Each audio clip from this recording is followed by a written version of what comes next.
Hey everybody, this is my fish room and it's a little bit of a mess right now because we've had some serious power outages over the last few days, and during those power outages I discovered that my SunSun filters were leaking. I always thought it was the lines for the air stones, and when the power went out and the air stopped flowing, the water would sort of creep its way back up the air stone line or the air line and eventually start siphoning water out of the tank. But what I found to be the case was that my SunSun filters were leaking around the seam where the lid seals down onto the canister itself. And as soon as the power shut down, I would see water just weeping out of this crack. And so my temporary solution is to simply put these big tubs underneath of my filters. I did it under all of the filters that are on this side of the room, and I've got one on the other side of the room that I likewise put these tubs under. So it's not a steady gush of water coming out of here. It's just a little trickle. You can see little lines of water running down in a few spots on the side, but it's enough that if I spend an hour with it leaking like that, it soaks my carpet, it gets the whole floor wet. It's a significant enough amount of water that I need to do something about it. So my temporary solution is to put these totes under it, as I said, and if it starts leaking, if the power goes out and I'm not home, or the power goes out and I'm asleep, this will buy me some time. I can come down here, and if it's half full of water, you know, the power's been out for 4 hours, I'll have plenty of time to get down here before these tubs overflow. My other solution that I'm going to try is with this filter. A long time ago, I thought I had a leak in this filter, and that was because whenever I would push on the plunger really hard to get it primed and started, I would see water leaking out through that same seam.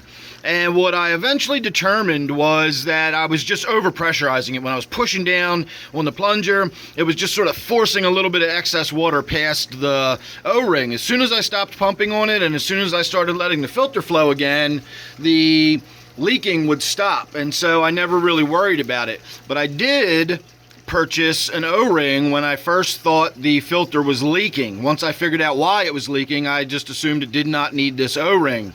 So after my last video where I showed everybody exactly what was happening with my filters, quite a few people suggested that at the very least, when I do filter maintenance, I should clean that O-ring, I should put some Vaseline on it, or petroleum jelly to keep it soft, and I shouldn't have any issues if I do that. So rather than just bail on my SunSuns, because I really do like these filters, I've talked about these SunSun filters a lot over the years. I really do like them. I think they're good filters. But if they're going to leak when the power goes out, that's kind of a deal breaker for me. I do not want filters that are going to leak when the power goes out. We have power outages often enough that that can be problematic for me. So if I have time this afternoon, I'm going to get back down here and I'm going to replace the O-ring on that filter we were just looking at. And then I'm going to do some testing. I'm going to unplug it, I'm going to let it sit there with no power, and we're going to see what happens. And if that seals up the leak, and if that was all the problem was, then we're golden. All I got to do is buy a few more of those O-rings, replace them on the other filters, and we'll be back up and running. But in the meantime, I'm going to recommend that it is not a bad idea to simply put all of your canister filters in some kind of tub or basin like that. You never know. And the other thing that I've heard is a lot of people have said that this happens to all canister filters. I was talking about the very expensive Fluval FX6, and I had quite a few people say that their Fluval FX6 leaks in the exact same way if they neglect the maintenance. If they don't keep that O-ring clean, and if they don't replace it every few years, even their FX6s will wind up leaking like that. So I think maybe it's less of a problem with the filters themselves and the fact that I've just had them for years and I've never done any maintenance on those O-rings. I've never cleaned them, I've never put any oil or anything on them, nothing.